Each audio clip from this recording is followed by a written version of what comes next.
Всем привет и добро пожаловать на наидобрейший обзор. Как-то раз подписчик по имени Алексей хотел заказать у меня 3 обзора. На песнь «Дай пламени», та что «Игра престолов», «Владея ничем» и «Отброс из графской семьи». Но ведь на Плио уже есть множество обзоров. Потому вместо того, чтобы искать чушь и клюкву на совок там, где ее нет и по общему мнению быть не может, срубив легких просмотров на известной франшизе, я опять выбрал путь самурая и страдания длиною в год. Потому встречайте «Владея ничем». Корейское графоманское попаденство с системой регрессии, культивации, параллельными мирами и некрозоофилии. Короче, все, что так любят зрители моего канала в одном флаконе. Особое недоумение вызывает бесконечное нытье и колоссальная чмошность главного героя, у которого нет реальных проблем. Казалось бы, я видел подобное множество раз. От Эверлорда до реинкарнации безработного, кулинарных скитаний и избранного богами. Но поди ж ты, очередному автору удалось расширить границы возможного. Если в других случаях происходящее можно как-то пытаться списывать на эскапизм, self-insert, попытки криво пошутить и прочую рационализацию безумия, то этому корейцу, кажется, удалось создать идеального сферического опущенца в вакууме. Притом в максимально неироничном ключе. Это какая-то бесконечная оговорка по Фрейду длиной в 1,5 миллиона слов. Я бы развел руками и стал по традиции вопрошать у вечности, кто все те люди, что читают подобный срам. Но с кулинарными скитаниями этот тайтл роднит не только никчемность протагониста, но и упоротость переводчика на английский. Если вы смотрели тот ролик, то отлично поймете. Сей не в меру преисполнившийся господин пытался искать во всем происходящем глубокий смысл. В стиле что-то он начал переводить главу, но ничего не понимает. Сначала бедолага подумал, что дело в нем, и он где-то пропустил куски оригинального текста. Но не тут-то было. Просто автор начал без предупреждения скакать по таймлайну и забыл хоть как-то на это намекнуть. Знакомая картина. У меня аж начались вьетнамские флешбеки со второе пришествие обжорства. Только вот переводчика Куна это совсем не смутило. Он немедленно прозрел и осознал, что происходящее – это признак писательского роста. Творец пробует новые стили письма. Надо с этим смириться и немножечко подкорректировать текст. Как итог, нечитабельная графомания, с которой охеревали западные читатели, включая меня, это и так максимально смягченная версия относительно оригинала. Злые языки поговаривают, что в Северной Корее Ким Чен Ын оправдывает существование Чучхе именно популярности этого произведения у соседей. И вряд ли нам всем есть, что на это возразить. В ней переводчик Кун разъяснял, как работает невнятная система рангов и фракций, напоминал, когда автор перескакивал с кличек на имена, давал временные указатели и все в таком духе. Без этого понять хоть что-либо было бы невозможно. Ведь перед нами очередной гений из когорты авторов «Повелитель тайн» и «Я паук и что с того», которым в произведении на 1,5 миллиона слов некогда заниматься такими мелочами, как объяснение базовых для восприятия текста вещей. Но одновременно с этим перевод весьма надмозговый и болел сменой имен и кличек на более точные, чтобы мы в них все равно запутались. К тому же переводчик Кун вставлял свое особо важное мнение прямо в текст о том, насколько ему вкусно кушать эту нутеллу, Айн лучшая вайфу и как он валялся под столом от шуток, которые даже Петросян счел бы зашкваром. А в Северной Корее за такое вообще расстреливают. Все это переводческое окошко в мир удивительной фанатской шизофрении всегда пугает похлеще любого произведения Лавкрафта. Сегодня такой человек восхваляет «Владея ничем» и пишет мне в комментариях, что я читал недостаточно внимательно. К тому же через 1 миллион слов были даны все объяснения. А завтра он начнет расчленять проституток и находить в узоре их кишок тайные знаки. Хуже всего, что «Владея ничем» легко войдет в топ-20 самых душных произведений, которые я читал. Не заблуждайтесь, это очень высокая позиция, ведь в большинстве случаев обзоры на подобное даже не выходят. Для хорошего по моим внутренним стандартам ролика может потребоваться прочтение нескольких сотен глав, когда я с трудом заставляю себя осилить пару десятков за день. Но это спонсорский обзор, и автору удалось ввести меня в заблуждение. Подумаешь, какие-то 430 глав. Если поднапрячься, то можно прочитать целиком. Только графомания в очередной раз прогрессировала, и главы опухли с нормальных 1500 слов до 3-4. Притом содержимого и работы над сюжетом в них стало даже меньше. Хоть казалось, что это и так дно на дне дна. Как итог, я грыз это недоразумение в 3 захода целый год. Под конец пролистывая до 80%, и все равно пришлось сдаться после середины. Ведь впереди ждало и еще 1700 этой вкусняшки. На такое я не подписывался, а первая мега-арка уже была прочитана целиком и даст вам исчерпывающее представление о качестве этой нечитайки. Только учитывайте, что, как и во всех подобных случаях, а-ля Мир магов, через пересказ удастся передать от силы 1/20 той хтони, с которой можно столкнуться при персональном чтении. Притом сегодня я не стану вас намеренно душить, как в случае с 3-часовым обзором на паучиху, и приведу повествование в божеский вид. Главное, держите в голове, что проблемы тут не только в сюжетной фабуле. Хоть она воистину ужасна, но и в том, насколько сложно по ней перемещаться во время чтения. Мотивации нет, ведь тебе даже формально не обещают ничего интересного, а когда обещают, то это оборачивается обманом, и история на этом не заканчивается. То есть ты точно знаешь, что автор и дальше так будет поступать. Текст же написан необычайно ущербно и скучно. Там, где в моем изложении вы получите пару абзацев со схематичным перечислением произошедшего и весьма репетативным возмущением блогера, ведь не то чтобы автор радовал разнообразием. В оригинале было штук 20 нудных диалогов подряд, каждый по несколько тысяч слов, с обмусоливанием уже известной или левой информации, из которых ой как непросто выудить крупицы смысла. Так что не забудьте поставить этому ролику лайк. Если я его не заслужил, то кто же? А ваша подписка на регулярные пожертвования на Бусти очень сильно поможет мне не умереть от депрессии и голода. Хоть с такими заказами и скоростью их выполнения я бы не был так уверен. И последнее, но немаловажное. Напоминаю, что это ролик о ранобэ-первоисточнике, и не стоит приплетать в дискуссию свои впечатления от манхвы, аниме и порнофанфиков. Комикс-адаптация используется исключительно для иллюстрации, ее темп, стилистика и сюжет могут разительно отличаться. И мы начинаем. На планете, где разворачиваются события, действует игровая система и призываются люди из других миров. От населенных культиваторами и магами до современной Земли, включая ее альтернативные версии, где появились клишированные корейские данжи. Притом смысла во всем этом за прочитанные главы так и не обнаружилось, а о системе практически забывают после первой четверти истории. По сути, это сеансе, где до кучи есть маги с богами, духами и феями. Герой – обычный корейский школьник, попавший в этот мир и получивший статус бесклассового, который может изучать любые навыки, но мастером в них стать не способен. Что является поводом для протагониста безумолку вайнить. 13 лет он прожил как авантюрист и в итоге сдох в данже. Хоть ничего не мешало этим не заниматься и не рисковать жизнью. Однако из-за найденного камушка он регрессирует в момент своего призыва в 14-летнее тело. Начинаются типичные для таких историй тропы, первый встреченный мужик пытается его парализовать, подсыпав яд в воду, но он того убивает, разжившись кинжалом и деньжатами. Благодаря знаниям о будущем он проходит операцию, доступную лишь тем, кто еще не выучил ни одного навыка и ускоряющую их освоение.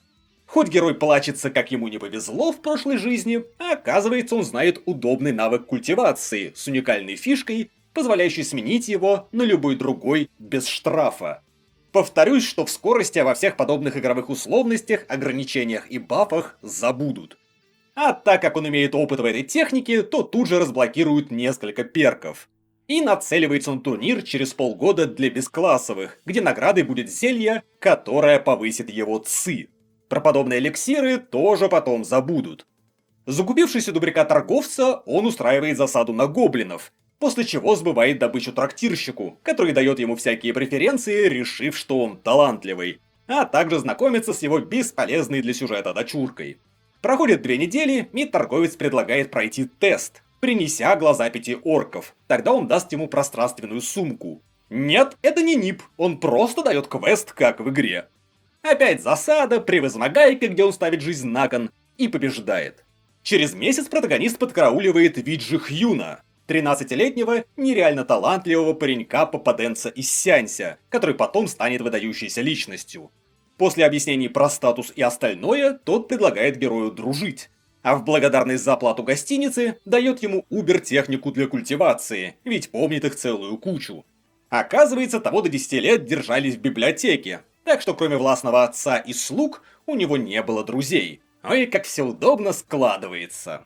Скипается месяц, ведь Жихюну быстро надоедает охотиться, так что он проводит время в библиотеке, а герой снабжает его деньгами за помощь в обучении. В лесу на него нападает мастер боевых искусств, что охотился на бесклассовых. Протагонист обманывает того, криво бросив пространственную сумку, и убивает, пока лопух ее ловит. Жуткий примитив, как и с выманиванием гоблинов, поссав на их территории. Но дальше даже такого не будет. И вот когда я хотел похвалить, что хотя бы первый спутник протагониста это в коем-то веке не очередная няша-стесняша, как ведь Жихюн выдает, что на самом деле она девушка.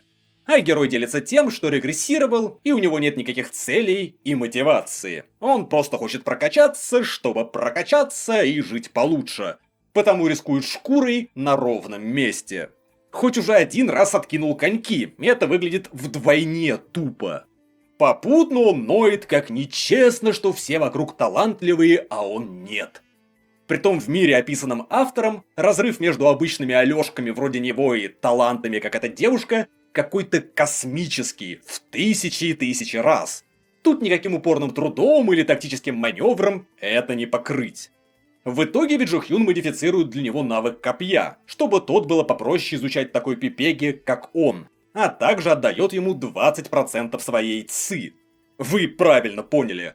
Все, что он сделал, это клишированно подкатил к выдающейся Тян, как в сотне других ровно таких же историй о регрессорах, а вместо изобретательного применения опыта, девушка кормит его с ложечки. Молодой мастер зовет протагониста в группу по зачистке орков. Конечно же, после победы тот с подельником нападает на остальных, желая их ограбить. Привет всем корейским тайтлам с этим тропом в начале истории. Но протагонист все это время бдил и сдает предателя в гильдию наемников.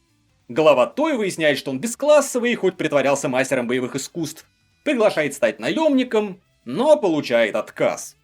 А так как протагонист безмерно страдает от безделья, ведь Жихюн предлагает перестать распускать нюни, сделать ее своей целью и провести спарринг через 10 лет. Цитата. «У него было много целей в этой жизни. Первая заключалась в том, чтобы получить все, что он мог, используя знания из прошлой жизни. Боевой скелет, подлинные небеса, зелье интеллекта, и это не конец. Оставалось еще множество вещей, которые он мог получить. Вторая цель – выжить. Ну а третьей целью была ведь Жихюн. Стать сильнее нее? Он никогда не думал об этом. Они слишком сильно отличались друг от друга. Тем не менее, это стало его целью». В переводе с Соевого на русский проблемы мотивации как не было, так и нет. Он просто нытик, который попал в прошлое, чтобы плакаться о том, что у него нет таланта. А читателям предлагают навернуть несколько сотен тысяч слов в ожидании спарринга, исход которого не имеет значения. Что с этим миром не так, если кто-то, кроме мамы автора, мог прочитать такую завязку и сказать, какой он молодец и должен написать продолжение своей невероятно перспективной истории? Они проводят пробный спарринг, где-то 20 секунд просто уклоняется, нахваливая протагониста, что он неплох и хватит быть таким унылым. А также заигрывает с ним, рассуждая, что раз ее знали через 13 лет как парня, значит грудь у нее не вырастет, и бла-бла-бла. Общение с противоположным полом тут описано невероятно деревянно, а ведь Жихюн даже в хентае без сюжета считалось бы неприемлемо плоским персонажем. Я сам, конечно, не читаю, мне друзья рассказывали. Та уходит под предлогом, что рядом с протагонистом у нее не получится расти как мастер, а сам он с полпинка побеждает в турнире, что описывают пары абзацев, и принимает зелье интеллекта. Вначале автор еще не тянул настолько безбожно, чем и навел на меня морок, с попыткой прочитать целиком. Так как никаких полезных ивентов в следующие 2 года герой не знает, он отправляется на гору, где поклоняются богине мучений и покаяний Муши. Там он выбирает 2 дебафа, на увеличение ощутимого веса и отсутствие вкуса, отчего вся пища и вода начинает казаться ему камнями и грязью. Также постепенно будут накладываться и другие ограничения. Чем дольше продержишься, тем больше плюшек получишь. А как иначе? Если ты карлик, то даже в другом мире твоя участь терпеть. На горе обитают сильные монстры, так что Рохли помогает девушка Бэк Сого, наложившая на себя безмолвие и запрет телепатии, а позже добавит однорукость. Та в оригинальном таймлайне была известной, но через 8 лет погибла от рук Виджи Хьюн. Она знакомит его с еще одной няшей-магом Скарлетт, у которой запрет не мыться. И детком призрачным клинком с дебафом на слепоту. Оба станут потом известными. Я один чего-то не понимаю, но на кой накладывать на себя такие рестрикции, если можно ограничиться нафиг ненужной телепатией? Еще есть Какаши, способный копировать любые навыки один раз увидев. Тот говорит протагонисту уйти с горы и жить простой жизнью, ведь у него нет таланта. Но вместо этого терпелоид просит богиню навесить еще дебафов. И та накладывает немоту с ночными кошмарами. Муж и сообщает, что из-за регрессии у него были нарушены какие-то каналы, и после смерти ждет вечность мучений. Под это дело она предлагает продать ей душу, но герой отказывается. Бэк Согой передает ему технику скорости и уговаривает Скарлетт научить героя паре заклинаний, включая помогающее с последствиями кошмаров. Притом в дальнейшем герой больше не будет учить новые магии, ведь и об этом автор забудет. Хоть, казалось бы, это by design фишка его класса. Проходит полгода, он выбирает потерять телепатию, Какаши снова приходит нудеть про «я талантливая, ты нет, бу-бу-бу», далее штраф, заставляющий постоянно слышать шум. В итоге через 1,5 года появляется богиня и спрашивает протагониста о его целях, а тот выдает невнятное мычание про «желание увидеть предел». Та отвечает, что тогда ему надо стать бессмертным боссом качалки, что удается лишь талантливым уникумам. А еще затирает, что все были призваны в этот мир не случайно. Во всем есть какой-то замысел, и воскрес он не просто так. Потому надо готовиться непонятно к чему. Опять же, за прочитанные главы никаких объяснений, зачем их призывали, не будет. Да и сами попаденцы, считай, пропадут из истории.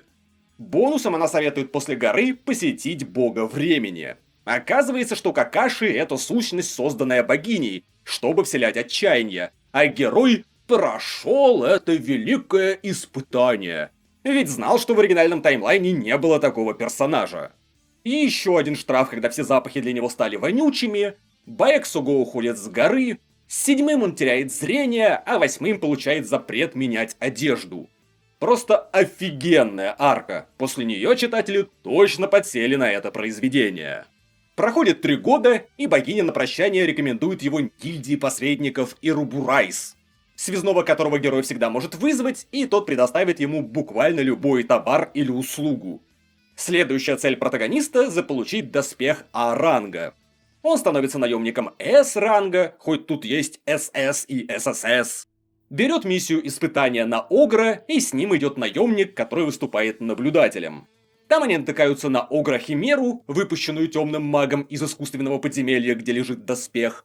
После ненапряжной победы он связывается через Ирбурайс с темной эльфийкой-кузнецом, которая 350 лет практикуется, но аналогично герою не родилась с талантом, как гномы. Зион, наемник СС-ранга, тоже бесклассовый, приглашает вступить в его группу, которой протагонист принадлежал в оригинальном таймлайне. Постой, давай зафиксируем. Бесклассовые все же могли чего-то добиться, просто конкретно ты распиздяй. Но протагонист отказывается. Надеюсь, вы уже заметили, что тому частенько делают предложения, которые он отклоняет, просто чтобы чем-то забить текст. Протагонист знакомится с темным магом Кимом, который пришел с альтернативной земли с данжами, где заключил контракт с демоном, после чего тот умер, и он от него освободился. Ким замечает скрученную энергию вокруг героя, клянется на мане никому не рассказывать его секрет, и тот делится тайной регрессии. Темный маг говорит, что протагонист особенный, а его жизнь ему не принадлежит. Но сказать он нормально не может, иначе умрет. О да, это еще один плот-девайс, к которому я проникся теплой любовью со времен обзоров на соло-левелинг и мать учения. Ведь нельзя просто так взять и сказать важную информацию. Некие удобные для автора правила запрещают это делать в ближайшие 500 000 слов. Там же в гильдии он встречает Скарлетт. Наблюдатель предупреждает героя насчет Зиона, ведь тот ранее создавал ему проблемы после отказа. Но вместо неприятностей тот сдохнет, ничего не сделав. Проходит 3 месяца, протагонист выполняет несколько миссий, и эльфийка доделывает ему копье. Искусственное подземелье обнаруживается раньше, чем в оригинальном таймлайне. Ким советует не ходить, ведь темный маг увидит особенно ценную душу героя, и добром это не кончится.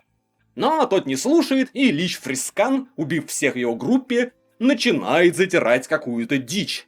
Про то, что у него была мечта иметь детей. Но не как мужик, а по хардкору, как женщина.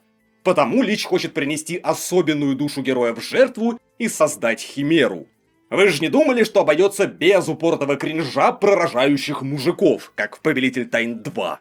Также он говорит, что уже встречал кого-то с похожим искажением. Но концов этого вброса я также не успел увидеть. Жадность бы сгубила фраера, но история всячески подыгрывает соевому плаксе. Из-за чего тот оказывается еще более особенной снежинкой, чем думал Лич. Потому попытка жертвоприношения демону проваливается. Фрискана бьет молнией, поразившей душу, и он бежит, роняя кал. Даже герой начинает офигевать с происходящей сюжетной лажи. Цитата.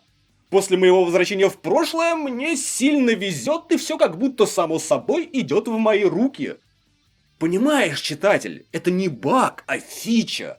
У очередного бездарного автора протагонист побеждает, везде и во всем налажав. Ведь все это часть плана сверхсущности, которая будет подтирать ему попку всю историю.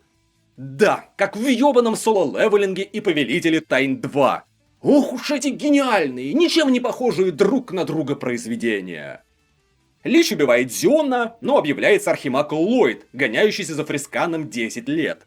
Тот все равно использует одно из 2 темных сердец, которые у него были, и создает хентайную девочку-химеру Айн с тентаклями. Та не слушается приказов Лича, и он опять вынужден бежать. Ллойд просит героя проткнуть второе парящее сердце, которое его сдерживает, пообещав в будущем выполнить любую разумную просьбу. Ближе к концу узнаете, насколько тупо это одолжение будет реализовано. Однако темное сердце впитывается в грудь Плаксы и повышает его КПД при переработке пилюль и прочего ЦИ до 100%. С трупа Зиона он подбирает томик буддийского навыка, и связной из Ирбурайза рекомендует отнести его в храм. Герой выдвигается вместе со Скарлетт, на них нападает Айн, но ему как-то там удается использовать силу копья, ранить и прогнать ее, хоть до этого она спокойно меняла свое тело и регенерировала. Прибыв в буддийский город полный храмов, он знакомится с Нангухивоном, наследником династии из мира боевых искусств, чей прадед был попаденцем. Они проводят спарринг, Нангунхивон выигрывает и ставит условием, чтобы протагонист называл его старшим братом. Также он рассказывает, что между 4 выдающимися семьями боевого мира заключен союз, и через 8 лет пройдет соревнование между его молодыми представителями за звание лидера. Турнира я так и не увидел, но герой к тому моменту мог уже крутить на детородном органе не то что наследников, но и глав их кланов. Так что он знакомит его с троицей преемников семей. Герой встречает шаулинского посла, тот тоже говорит, что он под покровительством сильного бога, но внятно объяснить нельзя, иначе гроб кладбище. После чего изрекает пророчество, что тому надо пойти на север, и через 5 лет он встретит чистую душу. К тому же посол виделся с Виджи Хьюн и несет всякую околесицу. Цитата. «Чтобы не подчиниться демонам, ей надо стать господствующим дьяволом». Не ищите смысла, это просто бред сивой кобылы. Он остается потренироваться в монастыре и проводит очередной проигрышный спарринг с Джихаком, наследником Шаулиня. Но герой о нем никогда не слышал в оригинальном таймлайне. Очередной вброс, развязки которого я не увидел даже через 500 000 слов. В свою очередь, этот наследник ранее проиграл Виджи Хьюн. Протагонист понимает, что после горы не старался, словно он там что-то делал. Джихак начинает объяснять Плаксе все то же самое, что и 70 глав назад.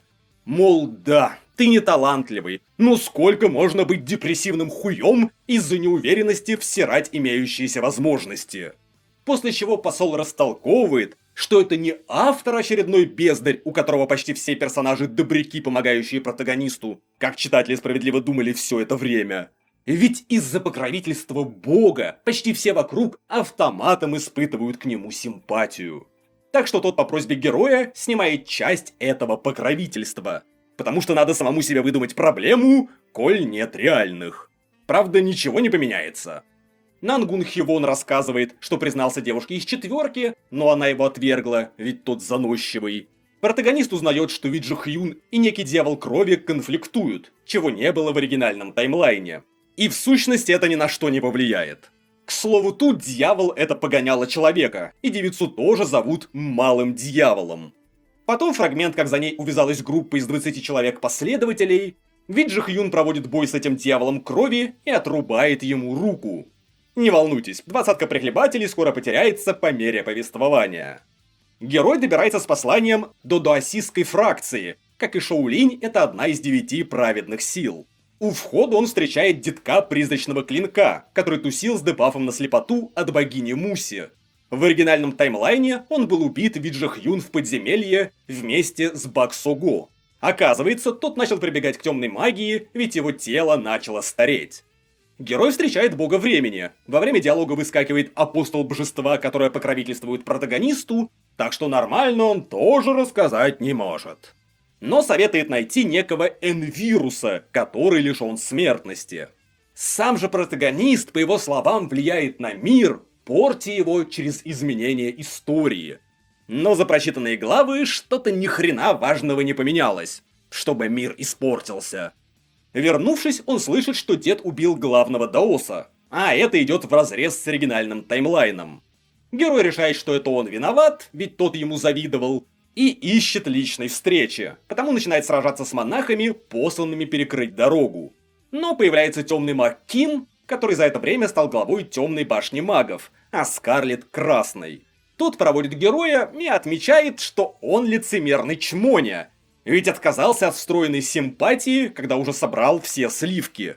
Затерпев, протагонист соглашается. Ведь каждый бездарный ленивый автор уверен, что если он проговорит устами персонажей, что сам в курсе, какую тупую лажу написал, то минус на минус даст плюс. «Смотрите, у меня говно в штанах и поляшком стекает! Но вы же слышите, я сам кричу об этом первым, а следовательно, это такой перформанс. На самом деле я не обосрался. Я же сам знаю, что срать себе в штаны это неправильно. Следовательно, я насрал себе в штаны с умыслом, намеренно. Полюбуйтесь, у меня в штанах говно. Разве это не доказательство того, что я не обосрался?» Но, кажется, я еще не видел доведения этого принципа до такого совершенства, когда все персонажи в итоге попускают протагониста нытика, указывая, что он ничего не добился. Еще раз подчеркну, слыша пересказ, вы можете ошибочно подумать, что это стёб и высмеивание. Ведь подобное нельзя написать на полном серьезе. Но кто-то наступил на бабочку во времена динозавров, и мы живем в мире, где очень даже можно. В данном случае я даже не уверен, что автор отдает себе отчет в том, что он делает. Больше походит на какой-то карго-культ сюжета, где он осматривается на коллег по цеху, видит, как они срут себе в штаны и кричат об этом, как о достижении, достойном Нобелевки по литературе. Им вторят фанаты, выходят дорогостоящие экранизации, а наш автор повторяет эту формулу успеха с удвоенной силой. Протагонист решает сразиться с детком, потому что, цитата, «объяснить логически он этого не мог, да и выразить нормально тоже, просто так хочу». Вот и вся причина его импульсивных действий. Автор буквально дал определение своему творческому методу. Тот, как обнаружилось, стал вампиром, дабы победить старость. Герой опять хнычет в своих мыслях, что не хочет быть слабым, и чтобы дедуган ему завидовал. Его тело само собой двигается, совершив невероятный удар, и пронзает сердце пенсионера. Да, без его осознанного участия. Дед сжигает остатки жизни, требуя, чтобы герой показал ему величие, которое тому не достичь. После победы чмоня опять ноет. Хоть эту фразу я могу вставлять в каждый абзац, порой по несколько раз. Появляется Бак Сугу, которая наблюдала за боем, и сообщает, что преследует Виджи Хьюн. Он возвращается к богу времени, который впрямую проговаривает, что ему неохота слушать нытье протагониста. Как же я его понимаю? И отправляет того в шаблонный иллюзорный мир, где развитие сильно замедлено, но можно бесконечно перезапускать столетние циклы. Так герой тренируется 2100 лет. И потом всю историю будут его за это превозносить. Вот 1000 лет задрачивать – это посредственный результат. А наш боевой карлик затерпел целых 2100. Понять, чем 2000 принципиально отличаются от одной, лично я не способен. Через год он возвращается в Шоулинь и проводит спарринг с Джи-Хаком, который говорит, что тот все еще слабее Виджи Хьюн. После чего Нюня отправляется искать Инвируса, и начинается совершенно наркоманская фантасмагория. Какая-то деревня, а на ней проклятие, потому жители не могут выйти из леса и принимают препарат, лишающий их слуха, чтобы не слышать какую-то птицу. А еще там стена, и герой не может ее преодолеть. Ёбаный насос, что происходит? Почему это так путано и невнятно? А главное, по какой причине читателю это должно быть интересно, чтобы в происходящей каше разбираться? Простите, но я даже не стал, и, видимо, ничего не пропустил. В итоге он встречает Руби, максимально бесполезную девочку-фамильяра с кошачьими ушами, созданную Энвирусом, которая за прочитанные главы ничего полезного не сделает. Та утверждает, что хозяин оставил ее ждать протагониста, и вместе они смогут выйти из леса. Также там нарисовался дух древнего мега-гоблина, Ходжу, который 400 лет назад входил в топ-10 сильнейших существ мира. Тот пытается завладеть телом протагониста, но вселяется в доспех, добытый ранее.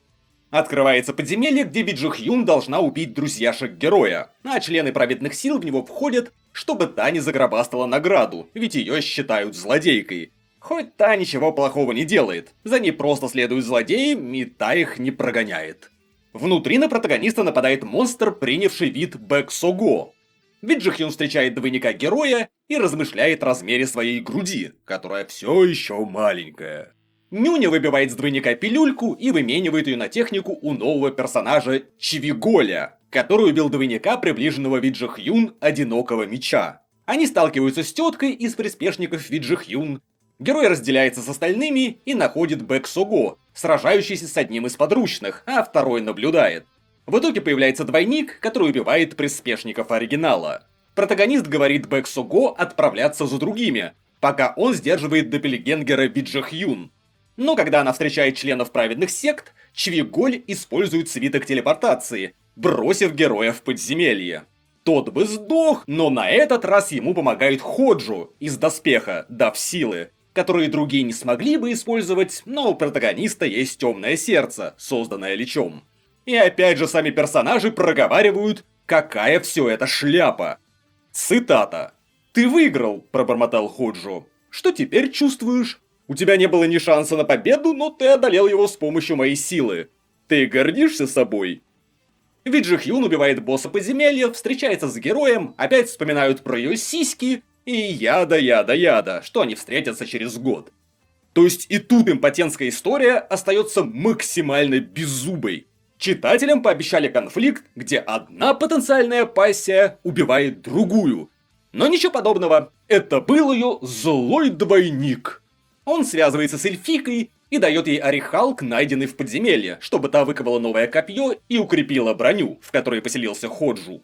Тот тут же предлагает герою стать монстром, а то за год он не успеет прокачаться и получает отказ. Как выясняется, Чвиголь влюблен в Бэк Сого, которая после телепортации отвешивает ему пощечину. Чередуются бессмысленные энкаунтеры, Чвиголь, ревнующий герою, следит через птицу, что ни к чему не приводит. Сообщают, что члены гильдии посредников Ирибурайза – это некие переменные, способные повергнуть весь мир в хаос. Но, естественно, за прочитанные главы ничего не произошло. Цели посредников остались туманными, и это удобные болванчики, которые просто помогали герою. Того опять пытаются отравить в гостинице, повторяя самое начало тайтла. Убив трактирщика, он узнает, что это деревня под контролем секты Вервольфов. Появляется главный оборотень, который знает Ходжу, и они расходятся без боя. И ведь хоть герой и попросил снять с него благословление на халтурно прописанных удобных персонажей, но не до конца. И то ему опять помогает. Ну вот как это комментировать? После чего оборотень встречается с королевой вампиров, обратившей Дедугана, убитого ранее героем, и Личом Фрисканом, которого та вынудила вступить в их организацию «Хищники». Королева вампиров навещает бухающего дьявола крови, которому оттяпала руку главная героиня, предложив ему стать вампиром, ведь любит искушать людей. Но тот отказывается. Герой прибывает в город, ранее захваченный дьяволом крови и кишащий монстрами. Королева вампиров сходу убивает пачку ноунеймов в очередной гостинице, но героя, разумеется, не трогает, а приглашает поужинать у нее и предлагает стать вампиром с очередным отказом. Туда же подтягивается Лич, намеренный вернуть сердце. Следом протагонист встречает темного мага Кима. Тот предлагает обучить его темной магии, но протагонист отказывается. Далее повествование идет о безумном демоне, у которого пробелы в памяти, во время которых он буйствует. Ранее в Шоулине протагонисту сказали убегать, если он того встретит. А тот скажет убегать от следующего персонажа, коль герой с тем пересечется, а после победы над ним противник даст совет убегать от третьего потенциального оппонента.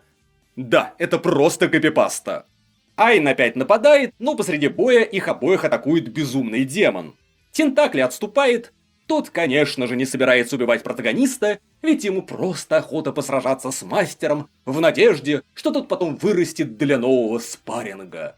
У героя случается просветление, безумный демон вынужден атаковать во всю силу, но дятел все равно выживает, ведь Ходжу берет контроль над его телом. То есть противник не хотел его убивать, герой стал лезть в залупу, из-за чего бы сдох, но его спас демон внутри. Опять. Все вот настолько плохо. В итоге оказывается, что безумный демон именно тот, кого героя направили искать по пророчеству. В прошлом тот наткнулся на юге на племя, поклоняющееся Ходжу, и через полученную дыхательную технику пропитался его силами, потому и имел провалы в памяти. Так что теперь этот мегаперец, как бы подчиненный Ходжу, не может ему навредить, а следовательно, новый халявный юнит в пачке протагониста, в обмен на излечение от безумия. Ой, как все удобно сложилось в 100-500 раз. Тот рассказывает про организацию 6 божеств, еще более мощных практиков, двое из которых ему нещадно наваляли 10 лет назад, с тем самым советом бежать от них при встрече. Параллельно к Виджи-Хьюн наведывается эльф из этих божеств, зовущий ее в организацию за небесами. Герой запугивает Лича магом Ллойдом и вампиршей, узнав, что сердце позволяет получать чужие способности, пожирая сердца. Безумный демон отчитывает кровавого демона, того, что алкаш без руки, который является его учеником.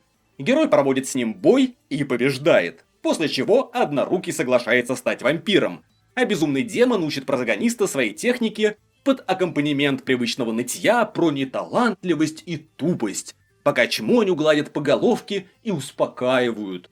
Темный маг Ким вступает в хищники, а королева вампиров посылает кровавого демона остановить героя от покидания города.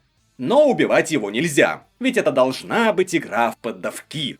Нюня тут же огребает, ничего не сделав, и почти подыхает, но его спасает безумный демон. А потому что судьба, именно этот бой с кровавым демоном должен был случиться на севере, то у него очередное просветление, из-за которого прокачивается сердце. Протагонист вмиг излечивается и начинает круто доминировать. Он уж даже копье не использует, дабы проверить другие техники. В итоге кровавый демон повторно теряет руку и умирает, ведь не выполнил приказ вампирши. Да, без этой встречи он ну никак не мог бы посреди боя стать сильнее, потому что особенная снежинка. Пророчество и судьба привели его в нужное время и в нужном месте. Все переплетено. Обнаруживается, что эльф после боя проклял Виджи-Хьюн, и та со временем умрет, если того не устранить. Герой прибывает в столицу, где штаб-квартиры всего подряд. Кошка-жена сообщает, что маг Ллойд является учеником ее создателя Энвируса.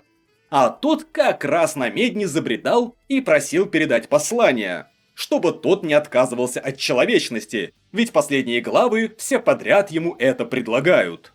Ллойд рассказывает, что в хищниках 5 боссов: вампирша, ликантроп, архилич, рыцарь смерти и король монстров.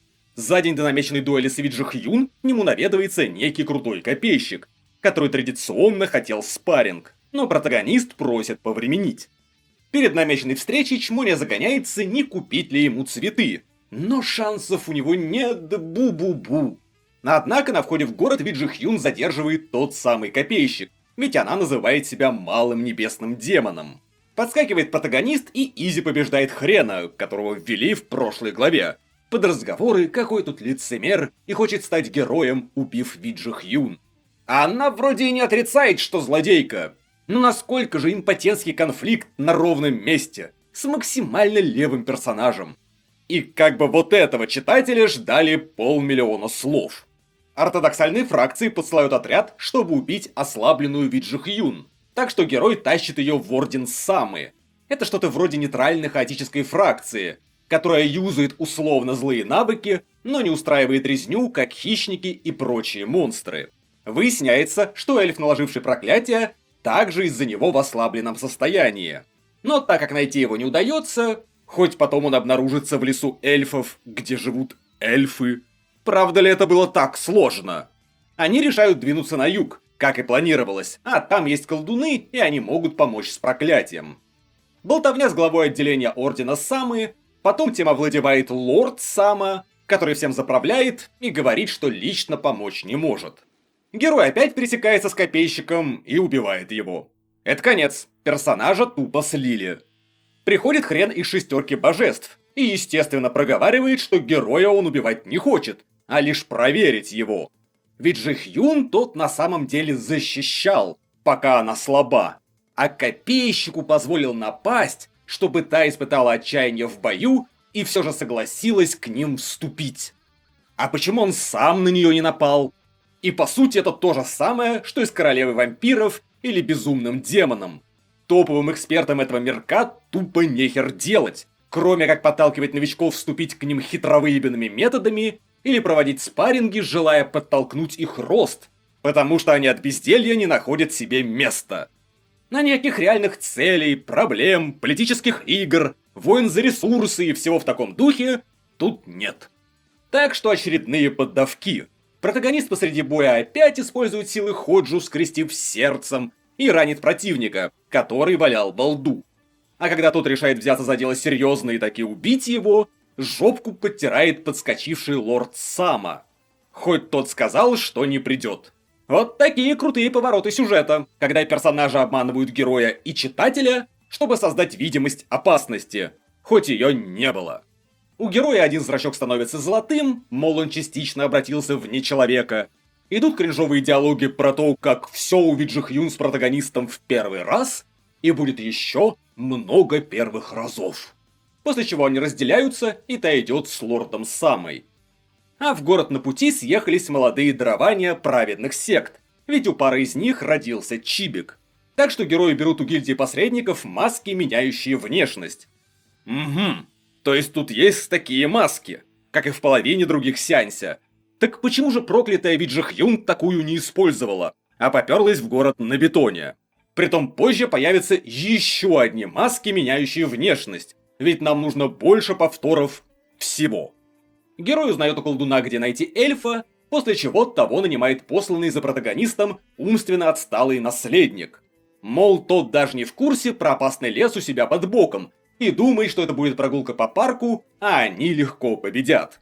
С тем идет Нангун Хивон, с которым протагонист побратался ранее. Но вспомнить этого персонажа почти нереально, ведь с тех пор минуло 1250 слов.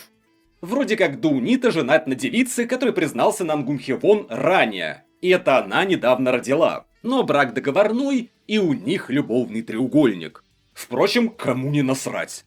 Колдун задвигает протагонисту, что это лес, где раньше правил Ходжу, а потом тот начал продуцировать страх, и в этом месте поселился король монстров, один из 5 хищников. Но на самом деле того убила девятихвостая лиса, которая управляет его телом и заняла место в 5. Да, грёбаная матрешка из ненужных переусложнений и нового персонажа взамен того, что мы даже еще увидеть не успели. Потому они идут искать сокровища Ходжу в его поместье. На входе им попадается король монстров, который сообщает, что лисица вырвала его сердце. И он идет дальше по своим делам. У них же нет никакого конфликта. Очень удобно, что главным ништяком оказывается сердце дракона, ведь протагонист может их жрать. Король монстров нападает на наследников, чисто по фану. А те выживают, ведь просятся к протагонисту под крылышко. Герой того убивает с полпинка, ведь противник ослаблен до нельзя. Какой же крутой подсюжет о преследовании и получении сокровища. Ведь это надо постараться, чтобы не произошло вообще ничего. А все противники были настолько никчемными. Каждый, блядь, или ослаблен, или поддается, случится прозрение, благословение от бога, спасение союзникам или еще какая-нибудь сюжетная залупа. По сути, это целая арка на 20 тысяч слов об унижении совершенно проходного персонажа, у которого даже нет личной вражды с героем.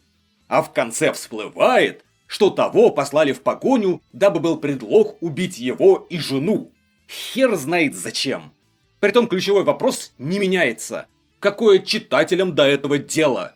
Ведь и праведные секты, и божества, и хищники все будут упорно ковыряться в носу и ждать, пока протагонист не подкачается. Хоть у них нет для этого причин.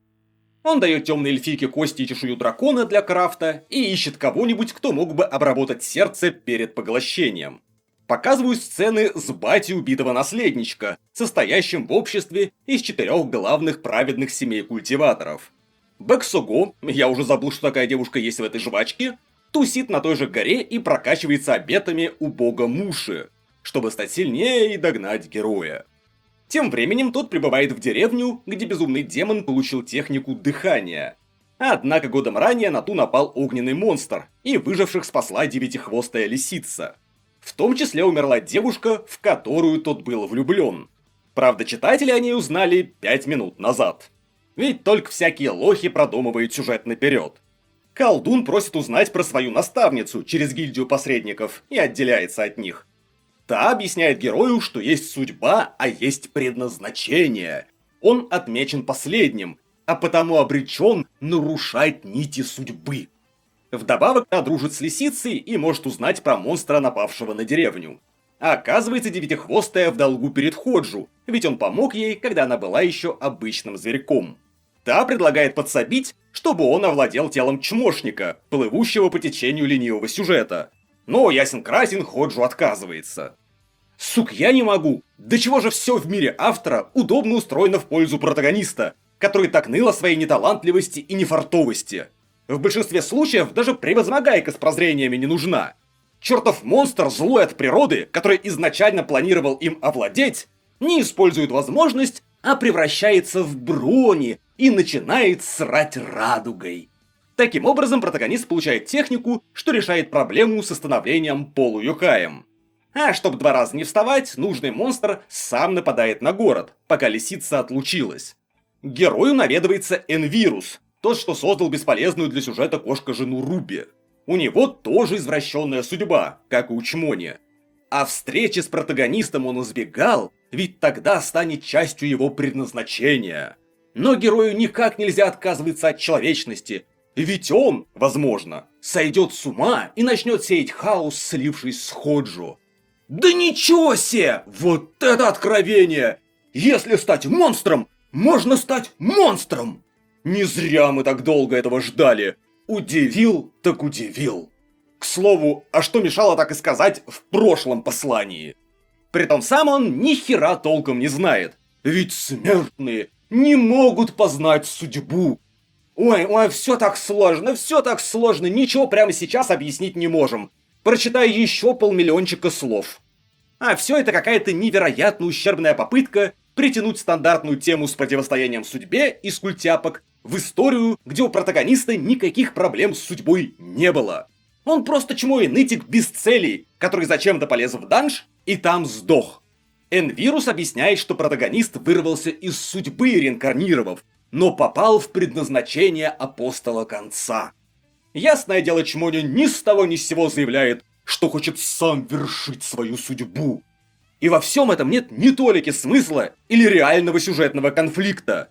Вся его судьба за прочитанные главы — это ништяки на блюдечке с голубой каемочкой без всякого подвоха.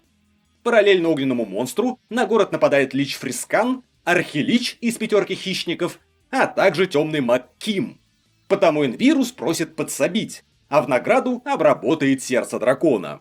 Мы узнаем, что лисица всего за 500 лет стала девятихвостой, и ей с этим помог какой-то павильон, о котором я больше никакой информации так и не узнал, и зачем он в сюжете тоже.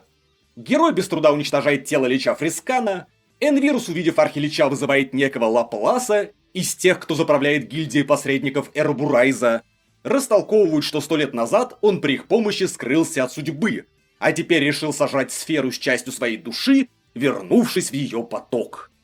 Лаплас говорит тому не умирать, ведь тогда королева духов расстроится.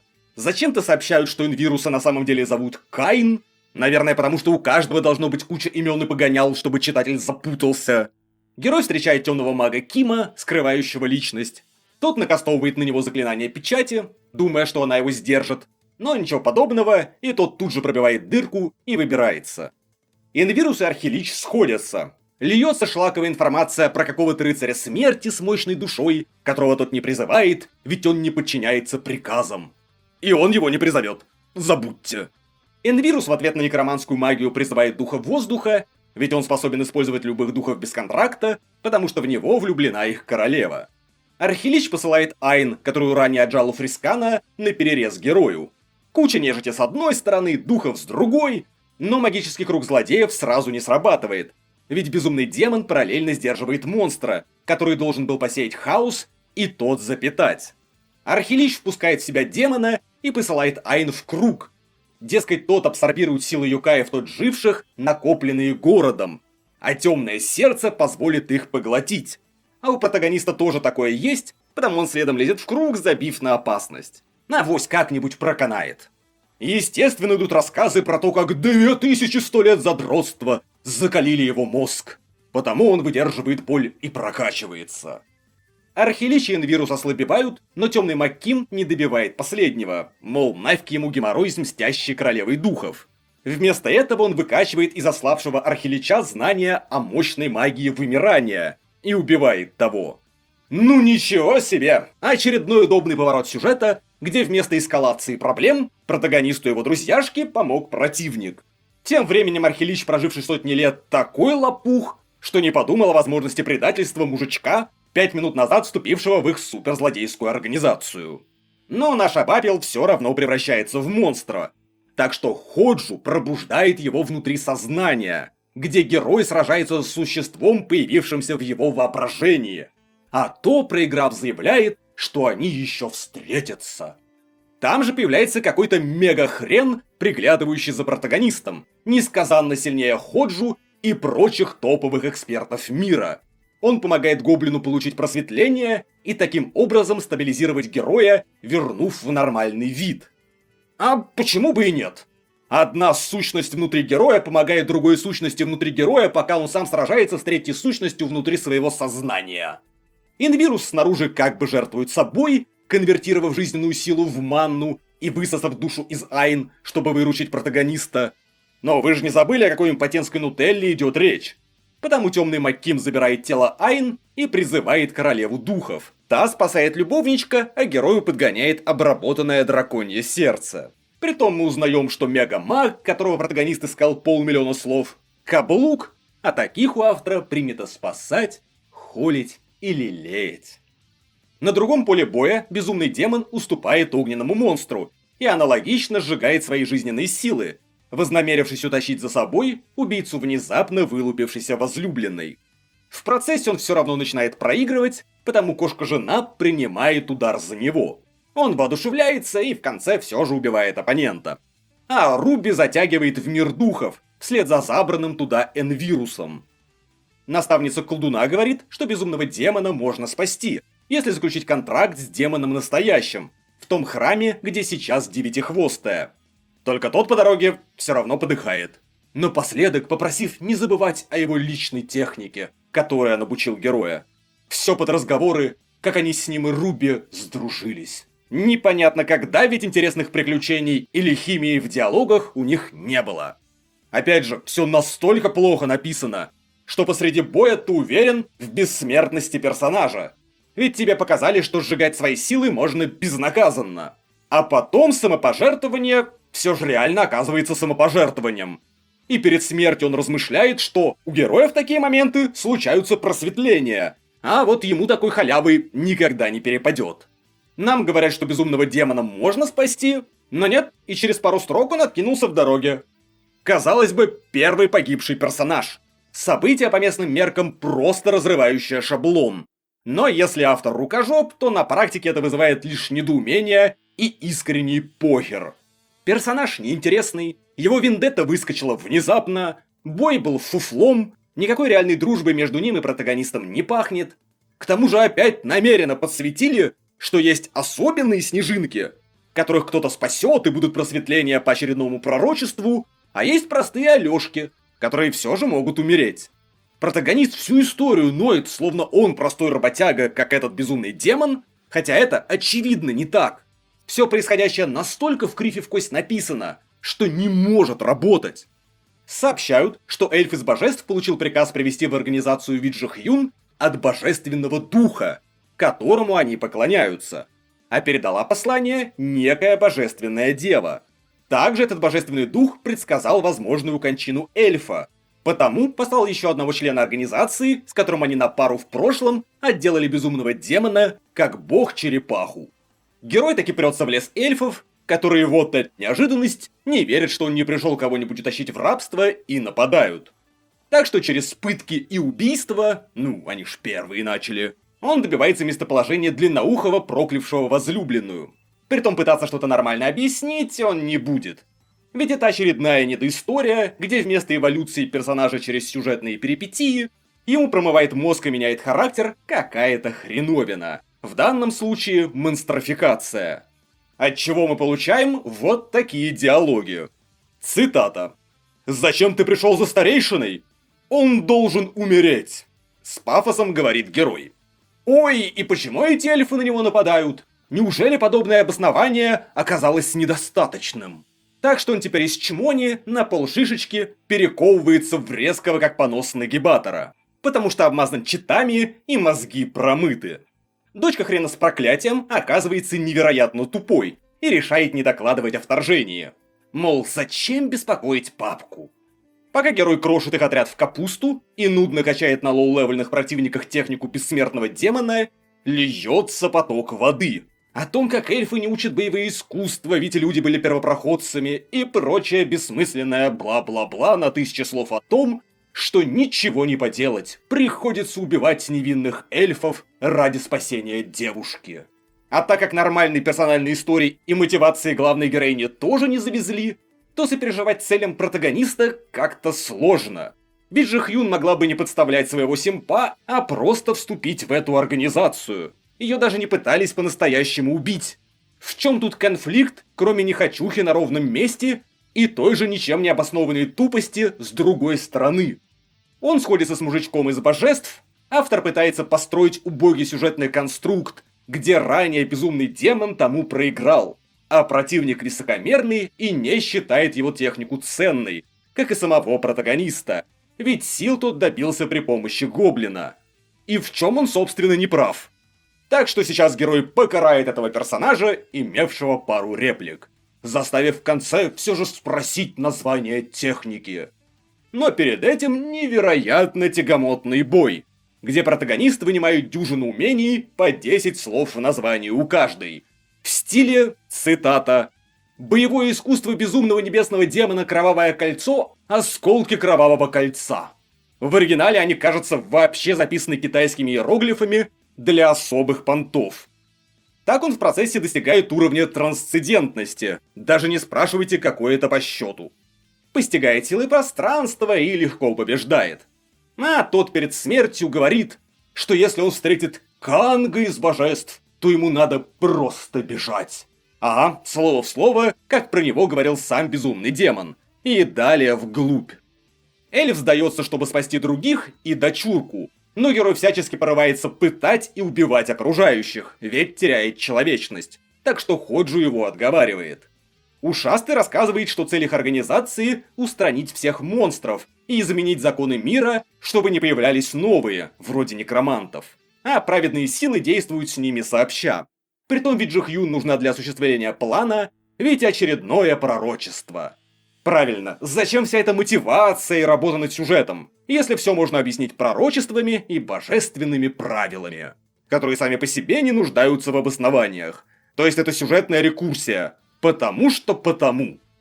Из чего вытекает резонный вопрос. Почему нельзя было начать с объяснения их вполне благих целей? Того гляди, девица к вам бы сама вступила. То есть прошлая арка была про злого монстра и некроманта, связанного с демоном, которые напали на город. Нам прямо проговаривали, что всякие йокаи по своей природе злые. Однако протагонист разводит руками и заявляет, что план говно и не сработает.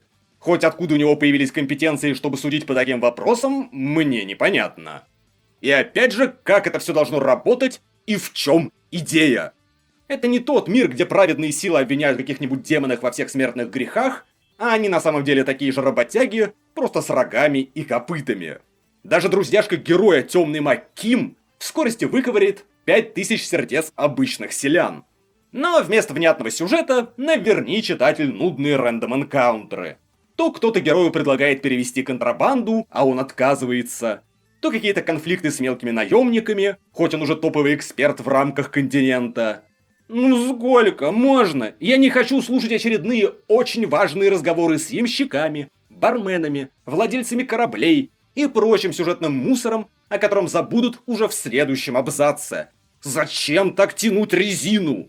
А уж удержаться от того, чтобы не рассказать читателям про то, как после нападения монстров-русалок наемники расчленяют и ебут их трупы, ну никак нельзя. Спасибо, что хотя бы без детальных описаний. И ведь так всегда. Стоит прочитать такую парашу чуть дальше точки невозврата, за которую ни одна живая душа в здравом уме не заглянет, и все непременно приходит к некрофильскому кринжу и прочим охуительным историям от мастеров темного, неоднозначного фэнтези. Потом конфликт, когда капитан решает пойти в другой порт, а герой угрожает, чтобы он плыл куда договаривались. Такое никак нельзя уместить в одну строчку и написать «Он сел на корабль и доплыл до Виджу-Хьюн». Надо высрать 1015 слов. По пути они встречают корабль, полный рыцарей смерти, под управлением всадника без головы и еще одного из 5 хищников. Тот ищет дракона в этом море, ведь он может снять с него проклятие. И в целом начинаются бесконечные и непонятно куда ведущие рассусоливания про сгинувших драконов, силу которых герой получил от сердца. Безголовый рассказывает про какого-то хищника резни, мифического получеловека-полумонстра над 5 обычных хищников, и что протагонист может им оказаться. Он приглашает его в хищники, утверждая, что когда тот станет монстром, близкие люди первыми от него отрекутся. И получает, что бы вы думали, очередной отказ. На месте он обнаруживает, что батя запер Нангун-Хивона в клетку, ведь тот отказался отправиться и убить протагониста. Он совсем что ли неадекват? Герой же куда сильнее и в прошлый раз пощадил их троицу. И как же нам всем не насрать на этого очень важного персонажа и подведку о том, как героя подставили праведные силы ради каких-то там мутных мотивов. Но ничего после этого не сделали. Потому он устраивает неприятности в клане, вызвав батю на поединок, чтобы отвлечь внимание и дать друзьяшке сбежать. А на его уровне это все уже не проблема. Следом кусок о дочке эльфа, и как она прибыла в какие-то там горы, куда ее послал отец. Как же это все интересно читать. Потом пролечав Фрискана, бесполезного защекана, который огреб от героя 1100 слов назад, и тоже никаких шансов что-то сделать не имеет, к которому почему-то возвращается Айн. Герой таки добирается до лорда Самы, тот дает ему леща за 15 секунд, сообщив, что уровень трансцендентности это лишь первый шаг, и принимает его в ученики. Ведь сейчас тот сильнее Виджи-Хьюн, продержавшийся против него 10 секунд, но та быстренько его обгонит. А эти диалоги... Но почему я? Ты такой усердный. И все же, почему я? Ты очень усердный. Но у меня нет таланта. Зато ты усердный. Он все еще то резкий нагибатель, то возвращается в режим чмошника. И вот спустя добрых 7-8 сотен тысяч слов с их уговора парочка наконец проводит тот самый несчастный спарринг. С очередными кринжовыми фразочками про «Я выучила новую технику, и ты снова будешь у меня первым». Но мы же уже знаем, что герой сильнее, потому он побеждает.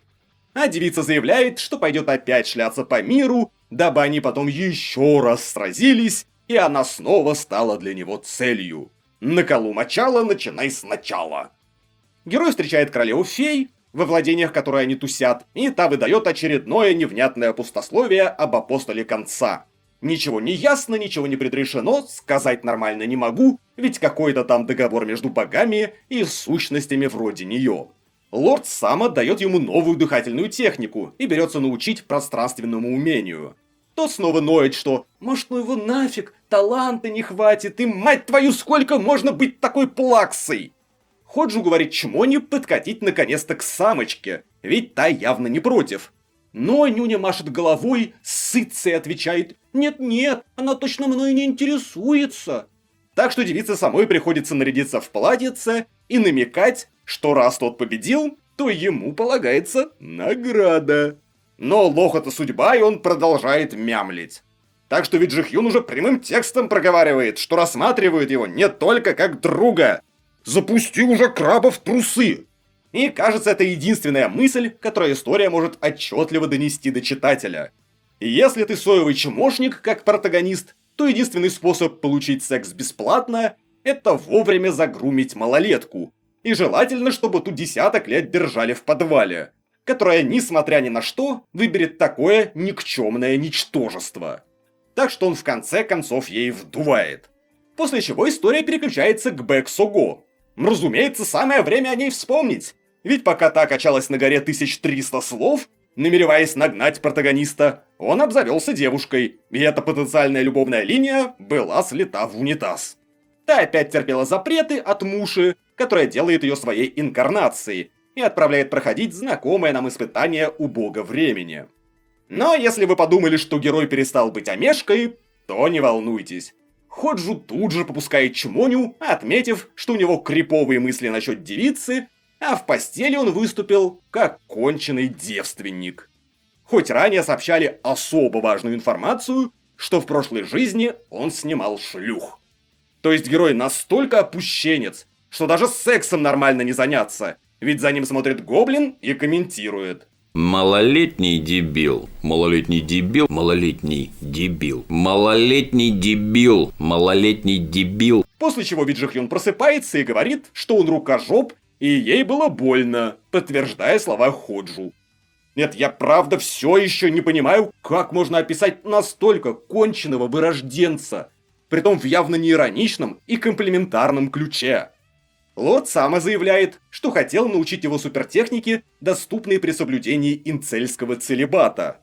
Но он предал их идеологию ради баб, больше не девственник и профукал шанс. Я не шучу, тут это реально есть, и героя ругают за потерю девственности в 27 или 40 лет, смотря как считать. Он дает ему какие-то маски, помогающие качаться, ограничивая силы, и скрывать внешность, хоть уже были подобные маски и ограничения. Попутно переводчик оргазмировал от авторской оригинальности. Понимаете ли, он впервые подобное видит. Тян опять предлагает секс, а протагонист отказывается. Потому что, как говаривали задроты Lineage 2, пока ты спишь, враг качается. И какой же все это кринж, неужели обязательно надо писать о подобном? Герой решает пойти в данж, где он умер в оригинальном таймлайне. Скипается год, ведь Джихьюн видит какие-то сны, где она как ежик бродит в тумане, потому сваливает, чтобы в этом разобраться. Протагонист подбирает тот же камень, автор вспоминает, что в истории была система, и та пишет, что пользователь вернулся в ту же точку. После чего камень превращается в ключ, привязанный к герою древней магией. Идет встреча с торговцем и его дочкой из начала, во время которой ничего не происходит. Божественная дева выходит из закрытой культивации и говорит какому-то мусину, что они начали вливать судьбу и энергию в Виджихьюн. После чего она посылает Канга из 6 божеств убить протагониста. А до этого они чесали яйки, ведь божественный дух не давал инструкций. Нангун Хивон добирается до буддистов, у которых они с героем гостили много ранее, и их голова верит, что протагонист не убивал парочку наследников. Нюня встречает мага из Синей башни, чтобы узнать о драконьем сердце получше, и тот сообщает, что ключом открывается какая-то библиотека. Дальше он избивает вице-главу их ордена Самы, ведь теперь он мамкин нагибатор, который все решает силой. А следом оказывается, что лорд Сама дал ему запечатанное письмо, где лежал приказ того избить. Я один не понимаю, какой смысл в этих организациях, если они настолько бесполезные относительно их головы и даже протагониста. Гильдия магов собирается нагнуть темного мага Кима, который захапал какой-то гримуар из 2 важных книг и собрал 5000 сердец невинных для какого-то ритуала.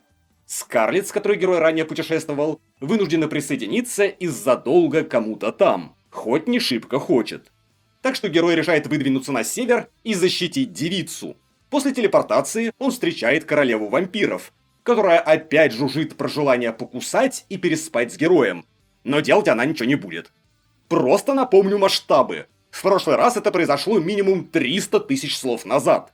Это как 30 моих роликов. Дабы просто повторить, что она ничего не сделает. Он навещает Скарлетт и Ллойда, который ученик Инвируса и гонялся за Личом. Присоединившись под личиной наемника, герой встречает Чвиголя, который киданул его в подземелье, и брата Бесполезнича, в смерти которого его обвиняют праведные силы. Также представляют очередную наследницу, которая пытается соблазнить протагониста, ведь тот сильный ноунейм, не принадлежащий ни к одной фракции. Еще всплывает троица с собачьими кличками, подчиненные безумного пса, что подставил его с убийством наследников. Я этого даже не упоминал. Сколько же бесполезных персонажей и бессмысленных, бесконечно длинных диалогов. Эта арка про помощь Скарлетт уже содержит 1025 слов, а все, что произошло, это он из точки А телепортировался в точку Б. На Долбодятла, который приперся без нормальной легенды, накладывают диспел, заподозрив в том, что он шпион вампирши. Но плевать, ведь все эти баланчики не способны ему ничего сделать. Обделавшись, он заявляет, что не убивал сладкую парочку, и просит Ллойда, задолжавшего ему услугу, прикрыть Скарлетт, которой он всем этим поднасрал вместо помощи. А Чвиголь и шлюховатая наследница, узнав, какой протагонист Ландух, планируют завлечь сюда Бэк-Сого. Канг из божеств таки нападает на спалившегося идиота, потратившего часть ци на побег. Но он просто просит отложить бой на потом. Да, так можно было. Ведь очередной оппонент в 1488 раз просто хочет провести бой с другим копейщиком, а протагонист сейчас не в форме. Честно говоря, оценив, что там еще 1700 этой Илиады сопляжуя, я решил бросить попытки добить ее недоразумения до конца. К тому же, чат GPT, в который я загружал главы целиком, чтобы иметь контекст для перевода непонятных мест, вместо привычного «Вы пользуетесь чат GPT слишком долго, возможно, вам стоит передохнуть», начал присылать мне уведомления несколько иного характера. Цитата. «Если у вас возникают мысли о нанесении себе увечий или самоубийстве, звоните по номеру, это бесплатно и конфиденциально. Вы встретите человека, который обучен слушать и поддерживать вас». Так что если после прослушивания пересказа у вас возникают подобные мысли, то теперь вы знаете, куда обратиться. Меня же спасают лишь подписчики на Бусти и их лучи добра, подкрепленные звонкой монетой. За что им, как всегда, огромное спасибо, место в титрах и в моем сердечке.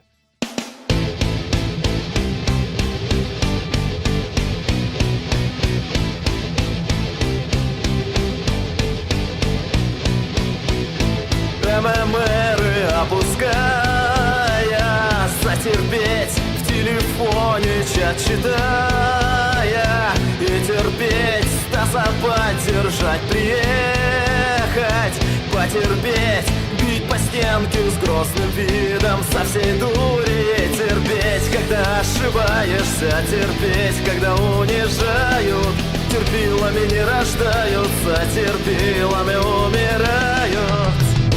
Смех дебильный через зубы, прохрипеть воздух или кресло яростно толпить, убегая от проблем. В телефон смотреть, делать вид, что все нормально, улыбаться и терпеть, когда ошибаешься, терпеть, когда унижают, терпилами не рождаются, терпилами умирают. Бить по стенам и мазоху представлять, а при встрече обижаться, носки стирать, бросить пить, прическу сделать, поумнеть, накачаться и в итоге еще больше затерпеть, когда обижаешься, терпеть, когда унижают, терпилами не рождаются, терпилами умирают.